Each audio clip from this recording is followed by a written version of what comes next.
രണ്ട് രാജാക്കന്മാർ അധ്യായം 16.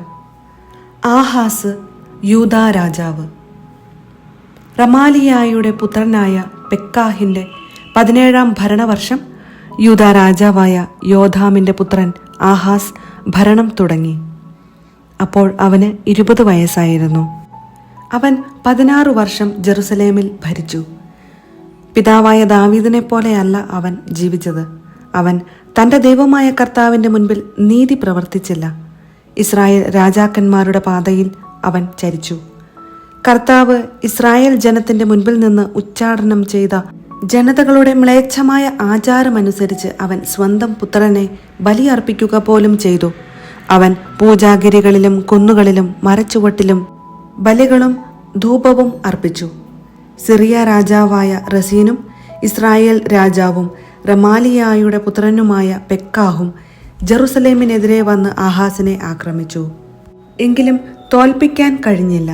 അക്കാലത്ത് ഏദോം രാജാവ് ഏലാത്ത് വീണ്ടെടുത്ത് ഏദോമിനോട് ചേർക്കുകയും ഏലാത്തിൽ നിന്ന് യൂദാ ജനത്തെ ഓടിച്ചു കളയുകയും ചെയ്തു. ഏദോമ്യർ ഏലാത്തിൽ വന്നു. അവർ ഇന്നോളം അവിടെ താമസിക്കുന്നു. ആഹാസ് ദൂതന്മാരെ അയച്ച് അസീറിയ രാജാവായ തിക്ലാത്ത് പിലേസറിനെ അറിയിച്ചു, ഞാൻ അങ്ങയുടെ ദാസനും പുത്രനുമാണ്. എന്നെ ആക്രമിക്കുന്ന സിറിയ രാജാവിൻ്റെയും ഇസ്രായേൽ രാജാവിൻ്റെയും കൈകളിൽ നിന്ന് അങ്ങ് എന്നെ രക്ഷിക്കണം. ആഹാസ് ദേവാലയത്തിലെ സ്വർണവും വെള്ളിയും കൊട്ടാരത്തിലെ നിധികളും അസീറിയ രാജാവിന് സമ്മാനമായി അയച്ചു. അസീറിയ രാജാവ് അപേക്ഷ സ്വീകരിച്ചു. അവൻ ചെന്ന് ദമാസ്കസ് കീഴടക്കി നിവാസികളെ ബന്ധിച്ച് കീറിലേക്ക് കൊണ്ടുപോയി റസീനെ കൊല്ലുകയും ചെയ്തു. ആഹാസ് രാജാവ് അസീറിയ രാജാവായ തിക്ലാത്ത് പിലേസറിനെ സന്ദർശിക്കാൻ ദമാസ്കസിൽ ചെന്നപ്പോൾ അവിടത്തെ ബലിപീഠം കണ്ടു. ആഹാസ് രാജാവ് പുരോഹിതൻ ഊറിയായിക്ക് ബലിപീഠത്തിന്റെ വിശദാംശങ്ങൾ ഉൾക്കൊള്ളുന്ന മാതൃകയും അളവുകളും കൊടുത്തയച്ചു. ആഹാസ് രാജാവ് ദമാസ്കസിൽ നിന്ന് തിരിച്ചെത്തുന്നതിന് മുൻപ് അവൻ കൊടുത്തയച്ച മാതൃകയിൽ പുരോഹിതൻ ഊറിയ ബലിപീഠം നിർമ്മിച്ചു. ദമാസ്കസിൽ നിന്നു വന്നപ്പോൾ രാജാവ് ബലിപീഠം നോക്കിക്കണ്ടു. അവൻ അതിന്മേൽ ദഹനബലിയും ധാന്യബലിയും പാനീയബലിയും സമാധാന ബലിയുടെ രക്തവും അർപ്പിച്ചു. അവൻ കർത്താവിൻ്റെ മുൻപിലുണ്ടായിരുന്ന ഓടുകൊണ്ടുള്ള ബലിപീഠം ദേവാലയത്തിൻ്റെയും ബലിപീഠത്തിൻ്റെയും മധ്യേ നിന്ന് മാറ്റി ബലിപീഠത്തിന് വടക്കുവശത്ത് സ്ഥാപിച്ചു. ആഹാസ് രാജാവ് പുരോഹിതൻ ഊറിയായോട് കൽപ്പിച്ചു, മഹാബലിപീഠത്തിൽ പ്രഭാത ദഹനബലിയും സായാഹ്ന ധാന്യബലിയും രാജാവിൻ്റെ ദഹനബലിയും ധാന്യബലിയും ജനത്തിൻ്റെ ദഹനബലിയോടും ധാന്യബലിയോടും പാനീയ ബലിയോടും ചേർത്ത് അർപ്പിക്കണം. ദഹനബലിയുടെയും മറ്റു ബലികളുടെയും രക്തം അതിന്മേൽ തളിക്കണം. ഓട്ടുബലിപീഠം എനിക്ക് ഉപദേശമാരായാനാണ്. ആഹാസ് കൽപ്പിച്ചതുപോലെ അവൻ പ്രവർത്തിച്ചു. രാജാവ് പീഠങ്ങളുടെ ചട്ടം മുറിച്ചു മാറ്റുകയും ക്ഷാളനപാത്രം നീക്കം ചെയ്യുകയും ഓട്ടുകാളകൾ താങ്ങുന്ന ജലസംഭരണി അവിടെ നിന്ന് എടുത്ത് കല്ലിൽ തീർത്ത പീഠത്തിന്മേൽ സ്ഥാപിക്കുകയും ചെയ്തു. സാപത്തിൽ ഉപയോഗിക്കാൻ കൊട്ടാരത്തിൽ നിർമ്മിച്ചിരുന്ന മേൽപ്പുരയുടെ വഴിയും രാജാവിന് ദേവാലയത്തിലേക്ക് വരാനുള്ള ബാഹ്യ കവാടവും അസീറിയ രാജാവിനെ പ്രീതിപ്പെടുത്താൻ വേണ്ടി അവൻ നീക്കം ചെയ്തു. ആഹാബിന്റെ മറ്റു പ്രവർത്തനങ്ങൾ യൂദാ രാജാക്കന്മാരുടെ ദിനവൃത്താന്തത്തിൽ രേഖപ്പെടുത്തിയിട്ടുണ്ടല്ലോ. ആഹാസ് പിതാക്കന്മാരോട് ചേർന്നു ദാവീദിന്റെ നഗരത്തിൽ അവരോടൊപ്പം സംസ്കരിക്കപ്പെട്ടു. പുത്രൻ ഹെസക്കിയ രാജാവായി. 2 രാജാക്കന്മാർ അധ്യായം 17. ഹോസിയ ഇസ്രായേൽ രാജാവ്. യൂദാ രാജാവായ ആഹാസിന്റെ 12-ാം ഭരണവർഷം ഏലായുടെ പുത്രനായ ഹോസിയ സമരിയായിൽ ഇസ്രായേലിന്റെ രാജാവായി. അവൻ 9 വർഷം ഭരിച്ചു. അവൻ കർത്താവിൻ്റെ മുൻപിൽ തിന്മ പ്രവർത്തിച്ചു. എങ്കിലും തൻ്റെ മുൻഗാമികളായ ഇസ്രായേൽ രാജാക്കന്മാരെ പോലെ ആയിരുന്നില്ല. അസീറിയ രാജാവായ ഷൽമനേസർ അവനെതിരെ വന്നു. ഹോസിയ അവൻ്റെ സാമന്തനായി കപ്പം കൊടുത്തു. പിന്നീട് അവൻ ഈജിപ്തു രാജാവായ സോയുടെ അടുക്കൽ ദൂതന്മാരെ അയക്കുകയും അസീറിയ രാജാവിന് പ്രതിവർഷം കൊടുത്തുവന്ന കപ്പം നിർത്തലാക്കുകയും ചെയ്തു. അവൻ്റെ കുടിലത മനസ്സിലാക്കിയ അസീറിയ രാജാവ് അവനെ ബന്ധിച്ച് കാരാഗൃഹത്തിലടച്ചു. സമരിയായുടെ പതനം. അസീറിയ രാജാവ് രാജ്യം ആക്രമിക്കുകയും സമരിയായിൽ വന്ന് 3 കൊല്ലത്തേക്ക് ഉപരോധം ഏർപ്പെടുത്തുകയും ചെയ്തു. ഹോസിയായുടെ 9ാം ഭരണവർഷം അസീറിയ രാജാവ് സമരിയ അധീനമാക്കി. ഇസ്രായേല്യരെ അസീറിയയിലേക്ക് കൊണ്ടുപോയി ഹാലായിലും ഗോസാനിലെ ഹാബോർ നദീതീരത്തും മെദിയ നഗരങ്ങളിലും പാർപ്പിച്ചു.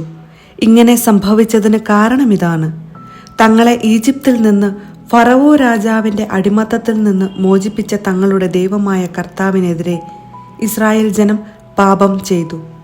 അവർ അന്യദേവന്മാരോട് ഭക്തിയാദരങ്ങൾ കാണിക്കുകയും കർത്താവ് ഇസ്രായേൽ ജനത്തിൻ്റെ മുൻപിൽ നിന്ന് ഉച്ചാടനം ചെയ്ത ജനതകളുടെ ആചാരങ്ങളിലും ഇസ്രായേൽ രാജാക്കന്മാർ ആവിഷ്കരിച്ച അനുഷ്ഠാനങ്ങളിലും വ്യാപരിക്കുകയും ചെയ്തു. ദൈവമായ കർത്താവിന് അഹിതമായ കാര്യങ്ങൾ ഇസ്രായേൽ ജനം രഹസ്യമായി ചെയ്തു.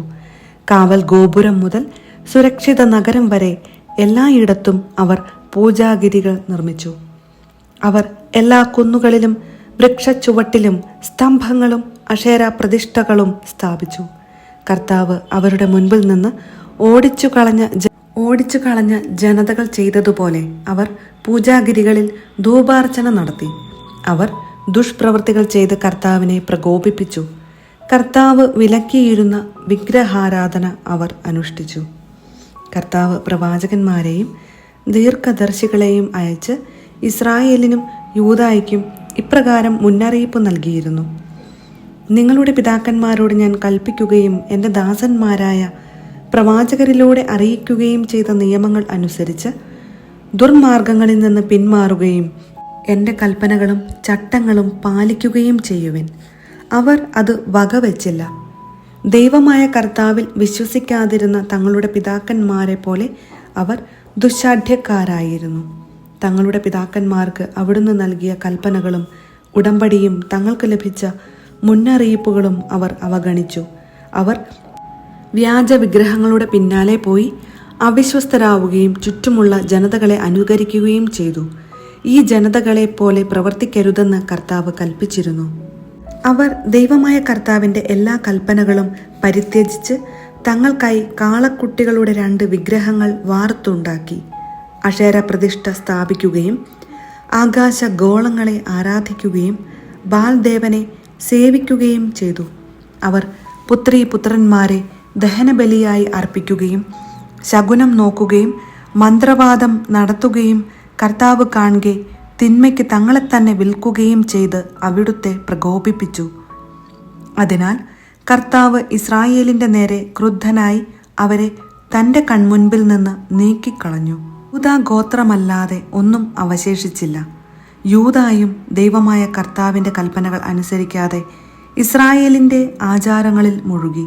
കർത്താവ് ഇസ്രായേലിൻ്റെ സന്തതികളെ ഉപേക്ഷിക്കുകയും ശിക്ഷിക്കുകയും കൊള്ളക്കാരുടെ കയ്യിൽ ഏൽപ്പിക്കുകയും തൻ്റെ മുൻപിൽ നിന്ന് നിഷ്കാസനം ചെയ്യുകയും ചെയ്തു.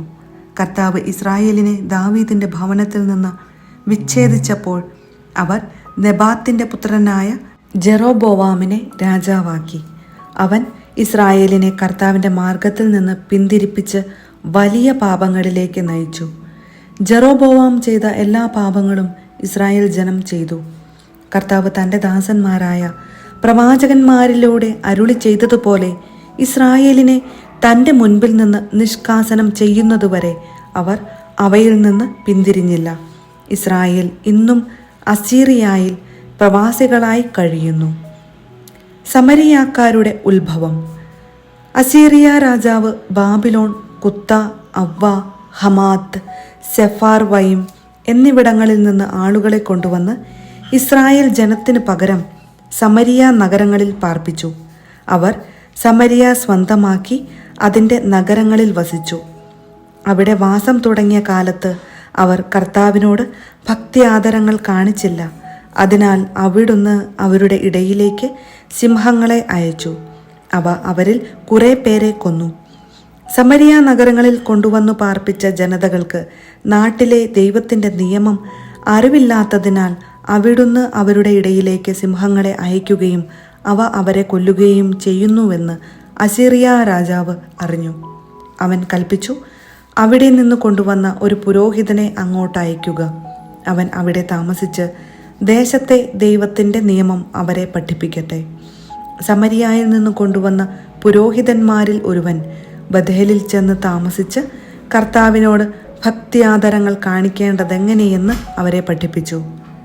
ഓരോ ജനതയും തങ്ങൾ താമസിച്ചിരുന്ന നഗരങ്ങളിലെല്ലാം തങ്ങളുടെ ദേവന്മാരെ ഉണ്ടാക്കി സമരിയാക്കാർ നിർമ്മിച്ച പൂജാഗിരികളിൽ പ്രതിഷ്ഠിച്ചു. ബാബിലോൺകാർ സുക്കോത്ത് ബെനോത്തിനെയും, കുത്ത് ദേശക്കാർ നർഗാലിനെയും, ഹമാത്യർ അഷിമയെയും, അവ്വാക്കാർ നിബ്ബാസ്, താർത്താക് എന്നിവയെയും ഉണ്ടാക്കി. സെഫാർവയിംകാർ തങ്ങളുടെ ദേവന്മാരായ അദ്രാമെലേക്കിനും അനാമെലേക്കിനും സ്വന്തം മക്കളെ ആഹുതി ചെയ്തു. അവർ കർത്താവിനോടും ഭക്തി കാണിച്ചു.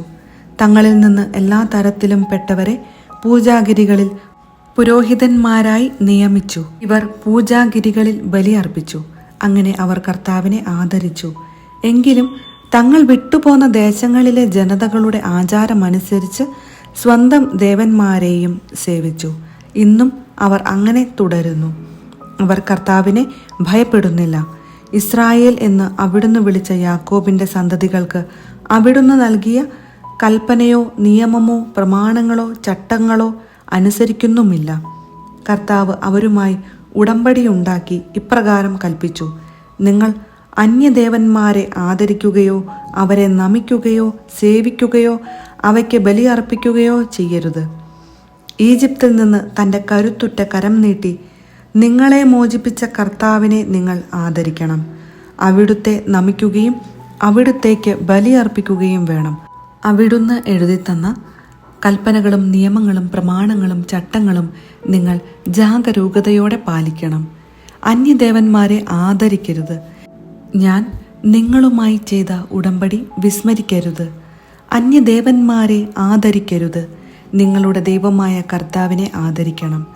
അവിടുന്ന് നിങ്ങളെ ശത്രുക്കളിൽ നിന്ന് രക്ഷിക്കും. അവർ വകവച്ചില്ല. അവർ പഴയപടി ജീവിച്ചു. അങ്ങനെ ഈ ജനതകൾ കർത്താവിനെ ആദരിക്കുകയും തങ്ങളുടെ കൊത്തു വിഗ്രഹങ്ങളെ സേവിക്കുകയും ചെയ്തു. അവരുടെ മക്കളും മക്കളുടെ മക്കളും തങ്ങളുടെ പിതാക്കന്മാർ ചെയ്തതുപോലെ ഇന്നും ചെയ്തു വരുന്നു.